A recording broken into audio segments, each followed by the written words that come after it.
नमस्कार. आज आहे दुर्गाष्टमी. आपल्या सर्वांना दुर्गा मातेच्या चरणी ही प्रार्थना करते, सुख लाभो, समाधान लाभो, आपल्या सर्वांचं मंगल हो. सर्व मंगल मांगल्ये शिवे सर्वार्थ साधिके शरण्ये त्र्यंबके गौरी नारायणी नमोस्तुते. देवीच्या चरणी हीच प्रार्थना करते. खूप महापूरची परिस्थिती निर्माण झाली. प्रत्येकाचं पीक केलं, घरामध्ये पाणी शिरलं, काही लोकांची तर जमीन आणि घर देखील वाहून गेलं.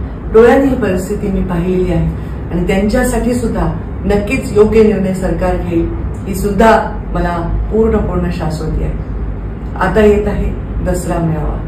हा दसरा मेळावा जरी आपण म्हणत असलो तरी हा मेळावा नाही, ही कुठली सभा नाही, ही कुठलं सामाजिक किंवा राजकीय व्यासपीठ नाही. ही आहे परंपरा. जी परंपरा भगवान बाबांनी सुरू केली, ज्या परंपरेमध्ये अनेक लोक सहभागी झाले. आपल्या मुंडे साहेबांनी त्या परंपरेला एका परमोच्च बिंदूपर्यंत केलं. त्यांच्यानंतर तुमच्या आग्रहास्तव ती परंपरा अनेक संघर्षानंतर मी राखून ठेवली. माझ्या श्वासात श्वास असेपर्यंत मी ही परंपरा खंडित होऊ देणार नाही. मी भगवान बाबांच्या दर्शनाला येत आहे सावरगाव भक्तीगड येथे आणि भगवान भक्तीगडावर भगवान बाबांच्या चरणी त्यांचे पूजा करण्यासाठी, त्यांच्या चरणी त्यांचे आशीर्वाद घेण्यासाठी. दसऱ्याला हे सीमोल्लंघन, ही परंपरा मी खंडित होऊ देणार नाही. मला माहिती आहे पुराचं पाणी गावात शिरले, तुमच्या अडचणी आहेत. ज्यांच्या अडचणी आहेत त्यांनी काही करावं अशी माझी अपेक्षा नाही, पण मी मात्र ही परंपरा खंडित होऊ देणार नाही. याच्यामध्ये माझा स्वार्थ आहे. तुम्ही म्हणता ताई तुमच्या भाषणाने आम्हाला ऊर्जा मिळते, तर तुमच्या दर्शनाने मला ऊर्जा मिळते.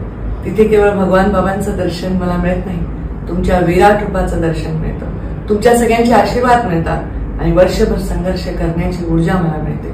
त्यामुळे मी ही परंपरा खंडित होऊ देणार नाही. कोणी मला म्हणालं की हा दसरा मेळावा तुम्ही साधेपणाने करणार का? मला तर हसू आलं. मी म्हटलं ह्याच्यात काय साधेपणा अजून असणार आहे?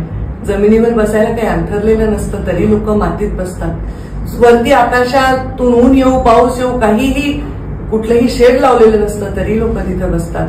आम्ही त्यांना खायला प्यायला काही देत नाही, घरच्या दशम्या बांधून लोक घरातली पुरणपोळी सोडून येतात. याच्यापेक्षा काय रे साधेपणा? हा गरिबांचा, साध्या माणसांचा, 18 पगड जाती जमातीच्या लोकांचा हा ऊर्जा घेण्याचा असा एक संगम आहे. हा सीमोल्लंघनाचा परंपरा आहे. यापेक्षा साधं असं काय असणार? पण तरीही पुराचं पाणी गेल्यामुळे ज्यांच्या घरामध्ये चूल पेटू शकत नाही किंवा ज्यांना पुरणपोळी दसऱ्याला खाता येणार नाही त्यांच्यासाठी आपण छोटंसं काही करू शकतो. आपण सर्वजण येत असताना आपण ज्या गाडीमध्ये, ज्या वाहनामध्ये येतात, आपल्याला जसं जमेल तसं पुरणपोळीला काय लागतं? चण्याची डाळ लागते, गव्हाचं पीठ लागतं आणि गोळ लागतो. जे काही आपल्याला जमेल ते यथासांग आपल्या बरोबर आणावं, भगवान बाबांच्या चरणी अर्पण करावं. आम्ही त्या गावांमध्ये पोस्ट करू ज्या गावांमध्ये दसऱ्याला पुरणपोळी त्यांना मिळणार नाही, पावसामुळे त्यांची अडचण झाली आहे. हा आपल्या भगवान बाबांचा प्रसाद म्हणून आपण लोकांसाठी या परिस्थितीत करण्याचा एक योग आहे. जरूर आपण माझी ही विनंतीला मान द्या. चला मग भेटूया दसरा मेळाव्याला भगवान भक्तीगड येथे 2 ऑक्टोबर रोजी 11 वाजता.